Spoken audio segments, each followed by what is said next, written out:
Morning, Shrimp Crafters. Keep an eye on my phone here, just controlling you. It's my mind control. Anyway, it's been a little bit since I did my last video, and the times are upon us. Hunting time is here in the Northeast. We have cold temperatures kind of fluctuating between warm and cool. When I say cool temperatures right now, we're getting in the 30s, highs in the 60s. Perfect fall hunting season. And sadly, one of our oldest dog, Ava, who was probably maybe in some of the videos years ago, has just passed with cancer. We had to put her down this weekend, so that's been taking a lot of our plate. Had some of our farm blossoming with the goats and chickens, and we had a little goat pass 2 weekends ago. He was 4 months old. And I got my squeaky stool here. And it's just, sad all around. Lost our 14-year-old friend Ava. And, just getting better. So it makes it tough, but what's interesting is Ava loved hunting season, and Ava loved me when I got really good at hunting. I'm self-taught hunter. I started when I was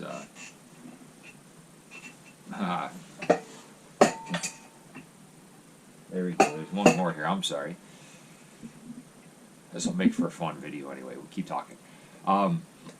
Self-taught. When my parents got divorced, the one coping mechanism, as I found, was going out to the woods, and I found I had a knack for shooting guns. Very good with guns, firearms, archery. Very good instinctual. I do hunt compounds, and my wife did actually buy me a crossbow when I was injured. Although I'm not. Well, they're convenient, not necessarily my favorite. So hunting season though has started. End of September started archery.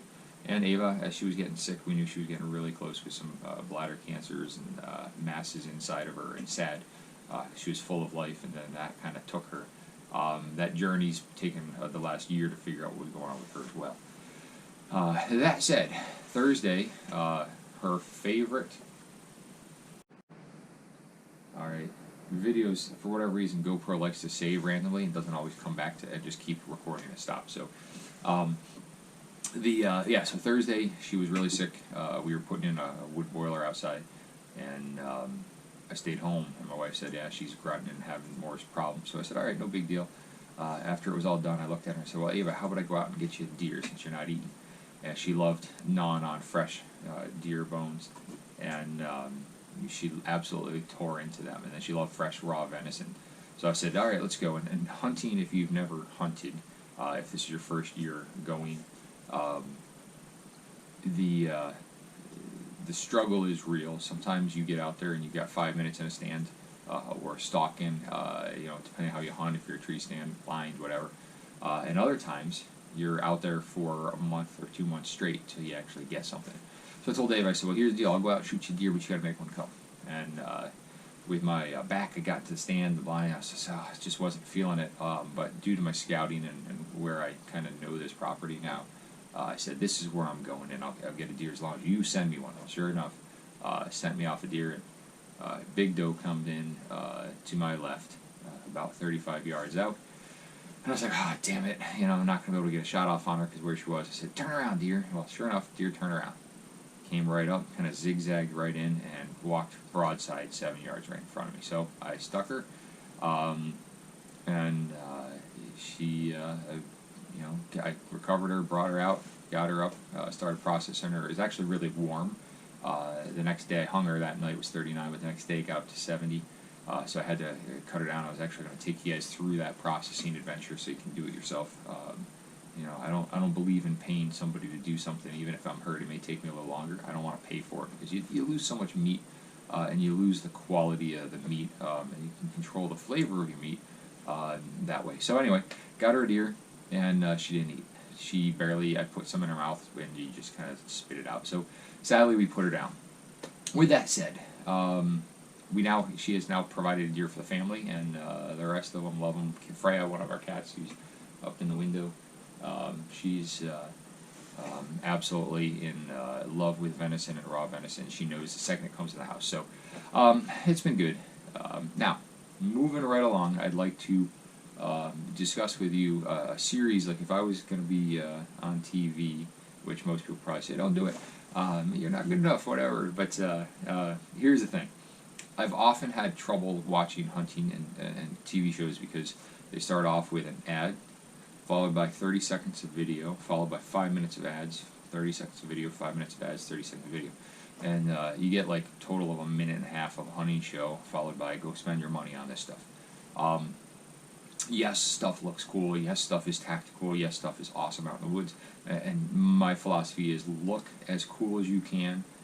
If that means you wear blaze orange, inside out pants, backwards, whatever you want to do. You want to be, backward baseball cap, forward hat, fedora. You want to be a Western. I don't care. Coonskin cap. Whatever you want to be out in the woods and do, freaking embrace life and do it. When it comes to personal choice of how you hunt and what you do, I want to do a couple of little videos on some success tips for first-time hunters. They work for me. They may not work for you, but when I started on my own scouting at about 14, 15 years old out in the woods, trying to become a successful hunter with no mentors per se, and one person that maybe once every 10 years I'd talk to. But how to become a successful hunter to the point where now we're putting in, on average I put in 4 deer a year for me. My wife just put in 2 last year, so we had 6. I still had some tags left that I didn't use because I don't want to take too many. But I've often thought there should be something called the Average Joe or the Average Jane TV show out there, which is, and I'm coining that term now if nobody's already used it. The mentality is, what do you do as the average person who has to hold down a job? You go to work, you work the 9 to 5, you work night shift, morning shift, afternoon, whatever. How do you maximize your time in the woods to be successful? Especially here, we only have 1 week of closed muzzleloader only in our northern zone, and in our southern zone they have a one at the end of the season after everything goes through. How do you maximize, in essence, 2 weekends, potentially 2 days if you're only able to go out on a Saturday or Sunday, and if you're like Maine where there's no Sunday hunting, I think, how do you maximize 1 day out of 365 days and be successful? And that's kind of my theory, so I'm going to try to give you some pointers, and I'll go kind of through what we've got, and I'll take you out on some scouting in the woods, what I look for, where's my sign. If you have access to your own property, somebody else's property, state lands, you can be very successful on state land if you know how to hunt it. Don't buy into all the hype and the BS of do this, don't do that, do this, of the commercial aspect of it, but there are some very good pointers out on the internet, on TV and everything, how to do it. But the number one rule of thumb when it comes to hunting, if you're going to be in a state land situation, or you're like me, you're in a land surrounded by houses and some property on the outsides, how do you hunt and how do you manage? Well, it starts with observation. Where am I going? What am I doing? Where's my goal? Where are the deer traveling? Where's their food sources? Where is this? And a lot of it you may not know, but Google Earth is a great resource. Your local state GIS, geological surveys with property owners' names and info are awesome, because you can go pull up a tax map of your county. And all counties, as far as I know, have these now in most states online, because I've looked in many states. You click on a property and say, hey, who owns this? And it usually gives their contact information. It gives you an opportunity to reach out to them. Landowners, especially people like myself, I work hard, we've worked hard to find our dream and all that, and if somebody were to approach me and say, hey, out of the blue, I want to hunt your land, odds are I'm going to say no. Now, if you come in and you say, hey, I see you actually have a wood burning boiler outside, or you got a wood stove and you're burning that, how about I come in and I buck up a ton of wood for you and haul it out of the woods, and I do this and I help open some game trails for you and do that, and I'm like, hey, that actually sounds like a good deal. Cut out again, so hopefully we're getting here. But one of the things we're saying is people always complaining that they don't have any access to hunting land. Well, and people who have private land, they're like, well, if they don't want anyone hunting their land. And that's very true, because we work hard to afford our land, and we're on it 365 days a year, and somebody approaches you out of the blue and says, "Hey, I want to hunt your land." Well, no shit, I want to hunt my land too. The dilemma is, how do you change somebody's mentality? You know, and if somebody offers to do something for me and says, "Hey, I want to help you here, but would you mind?" You know, I'm not looking like I actually had very good success with I call him my former boss, but he was never really my boss. He was just a higher up coworker where we worked, and I said to him, you know, he used to have a hunting club with a bunch of people, and they all took advantage of him. And I sat back and I watched this for a few years, and you know, some guys shot tiny little deer, some guys did this, and they said, "Don't do this." And he had very specific rules, and I said, finally one day, I go, "Hey, do you mind if I come hunt? And I'll tell you what, I'd like to help you clear your land and trails and open it up. Can we do that? Hey, are you interested in squirrel hunting?" Oh yeah, he loves squirrel hunting. So never in his thing, you know, he invited me. I offered to do help. I don't mind. I love it out there, just being outside in the woods. And even if I don't get to hunt that year, or choose to hunt, or even go out there, I've got access because I've offered to help something, and I've got a great friendship. I've cultivated friends this way, and that's more important to me than the hunting aspect of it. So, you know, people are skeptical because there's a lot of people who leave trash, leave dirt, debris, and all that in there. So, with that in mind, you know, let's kind of see if we can't focus our channel a little bit here. There's some things I want to do. I'm going to try to get better at this. Of course, I tried to download some videos yesterday, and I can't find my download cable that goes to the computer. It's always something. And now the batteries are full, but the camera keeps saving at random things, and then it shuts off. So it's just interesting. But I'd like to do a little series of that. The average Joe, average Jane. You know, I'm sorry if you use a different pronoun out there. That's just it. They're pronouns, just like verbs. You know, like assault weapon. You know, it's another one of those coined, made-up terms. You know, to be scary. You know, let's refer to things as they are. Average Joe, average Jane, and if you want to be an average, they, average them. That's fine. Let's just say everybody's average. What do we do when we're average? There's no participation trophies in hunting if you get out there and you're doing a subsistence and you don't kill something, and that's what it is. It's killing. It's not catching. You know. What do? You starve. So how do we be successful as an average person who has to maintain a life? Because let's face it, none of us are, what is that, meat eater, where we can, you know, travel around at the expense of the executives and do this. While that would be an awesome dream to do, you know, you still have to be realistic. Well, who's taking care of my family? How's the bills getting paid? What's going on here? How's that? So that's what most of us are dealing with on a regular basis. So how do we be successful? And so, the next little series of videos here, hopefully I can stay focused for you, and I'll kind of guide you through my process. And I've been very successful with it. And it's not because I own my own land. That helps immensely. But it's my methodology of how we do things. And so, first up, land access. How do I get land? And if I don't have land, where's my state land? And that's where we'll kind of go from here. So hope this gives you a little bit of clarity of where I think I'm going to go. I do want to bring some more stuff in. I'm going to kind of incorporate a little more of the farm aspect of things. I think this year, if I can keep things going and we can avert some more family tragedies of animals and you know, just life happening. You know, the injuries kind of seems to be getting better with some, yes, there's still pain and things going on, but I've been seeing a kind of holistic chiropractor along with my acupuncturist and the nerve. And so, you know, I'm seeing some relief there and some different pains, and seems to be hopefully slightly in an upswing. So that said, I think land access, you know, scouting preseason, you know, what do I wear? Let's face it, you wear what you have, and you can be very successful. And then I want to talk about hunting, you know, with my percussion versus a flintlock, what I do and what I don't do. You've seen a lot of the videos. Again, these are things that work for me, and again, I am successful. I can say that very, very clearly. You know, I tag every one of my animals. I don't hold things off. I don't try to be, you know, oh yeah, to me that's a source of pride. I just paid you your stupid, you know, tag fee, even though I own my land. But you know what? that money goes back to conservation. And as long as it is going to conservation, I'm going to be proud and call that deer in because I worked hard for that deer.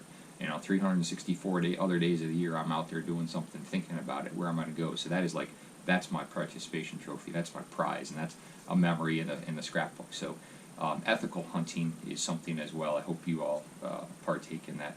There is no need to not tag an animal. Also, if you hit and wound an animal but you don't recover it, what are your processes? Should you or shouldn't you tag it? I'll try to talk some of those things. And I also want to start talking a little bit more about some of the like Himalayan import knives and some of the knives that I use. Don't use things that work and don't work. And when we get some more deer here, I'm going to try to skin them out on camera for you. What I do, again, there's faster skinners, there's slower skinners, and there's people who, like butchers, who take hide off and toss the hide and they sell them for $5, $10, $20. I do everything myself. I skin and tan the hides. Furs, I'm actually looking at, you've seen my little friend here, one of my Davy Crockett hats, and I made a matching one for my dad. This is a coon that I've trapped out. Actually, this coon was, this one I actually shot with my .45 at night. I was monkeying around with our coolers at our old place. And so, but having a skill set to tan, trap, do your, do what you can with what you have in the time we're allotted. I mean, if you think of it, if you've got a 40-year hunting season before you die, and you only get one deer a year, that's 40 deer in your lifetime. That's not a lot, considering that there's a lot of people who shoot more. If you miss a deer, like I had, my dry spells, living in Florida, not having a lot of access to private land to hunt, having to be successful in state land, so you just kind of switch up your mindset to wild hogs versus deer, and deer become an opportune animal during season, whereas hogs aren't. But fair chase is very hard. There's a reason hunting is hunting, and there's skills involved in that. And I full well encourage you to take advantage of all your legal hunting opportunities in your state land. Baiting, if allowed, great, go for it. If you can't bait, but you can have a garden, put a garden in. You want to talk about baiting, put a garden and try to keep the deer out. But then come opening day, those deer are never standing in your field. It's usually, midnight, 1 a.m. You'll see them on your cameras coming in and going from there. So, and I know that because I'm referencing a property of a farmer I help who's got about 300 acres. And, I've never seen his deer ever during the day. I mean, ever. Do you ever see them? They're always, they know, they've been there, they've been doing this for generations there. So, anyway, that's kind of where I think I want to go with this time of year, see if I can't take you along the adventure and hopefully bring you along into the wood stands and where we're going. And then next up, I'm going to kind of talk to you about preseason. What do I do with my guns right now? Flintlock and percussion. What do I do to make sure that they're in tip-top shape? And more importantly, how do I make sure they fire at the moment of truth? Because that, my friends, is there's nothing worse and nothing better than telling a story of the one that got away. And every hunter who has been out there long enough, and if you've been using traditional versus inline, and even inlines fail, even modern day rifles fail.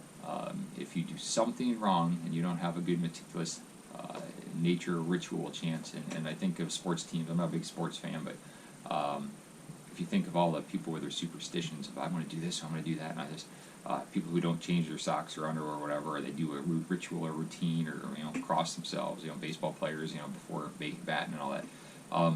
Same thing, have a little bit of ritual, and we'll go through all of that. So, with that said, hopefully, you're on my channel, and if you subscribe and you like it, that means you don't mind rambling.